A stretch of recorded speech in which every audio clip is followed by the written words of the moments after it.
আজকের ভিডিও খুবই ইম্পর্টেন্ট, সবাই ফুল ভিডিও দেখবেন। আশা করি যারা সেলাই কাজ করেন নতুন তারা অবশ্যই শিখতে পারবেন। লুঙ্গি সেলাই করা কিন্তু খুবই একটা কমন জিনিস এবং সহজও না আবার কঠিনও না, ঠিক আছে। প্রথমে আপনারা এই যে চেকগুলো লুঙ্গি আবার এভাবেই থাকে, এগুলো মিলে উল্টা পাশে 2 ভাঁজ করে আমি যেভাবে সেলাই করতেছি এভাবে সেলাই করে নেবেন।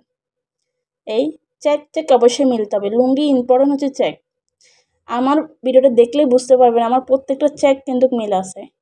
বারবার চেক করবেন চেকগুলো ঠিক আছে কিনা। এটা কিন্তু অবশ্যই উল্টা পাশে সেলাই করবেন। এভাবে 2 ভাঁজ করে আধা ইঞ্চি পরিমাণ সেলাই করে নেবেন। বাড়তি সেলাই করবেন না, তাহলে সেলাইটা সোজা পাটে মোটা থাকবে, তাহলে বিশ্রী দেখাবে। তো এই তো আমার সেলাই করা শেষ। এখন দেখেন আমি এটাকে আবার উল্টা পাশে কি করি দেখেন। তো যদি ভিডিওটা ভালো লাগে অবশ্যই শেয়ার করে দিবেন। দেখেন এখন এই যে পাশে আমি সেলাই করছি এটা সেলাই করে নিব। দেখেন জাস্ট এখানে আবার আরেকটা সেলাই দিয়ে দিব, তাহলেই আমার হয়ে যাবে লুঙ্গি সেলাই এবং খুবই ফিনিশিং ভাবে আমি আপনাদেরকে দেখাবো কিভাবে আমি সেলাই করছি। দেখেন এটাও কিন্তু উল্টা পাশে, ঠিক আছে। শুধু এটা ভাগ করে সেলাই করে দিবেন জাস্ট এভাবে। তো হয়ে গেল আমার লুঙ্গি সেলাই। ভিডিওটা কেমন লাগছে অবশ্যই জানাবেন। এই তো, আল্লাহ হাফেজ।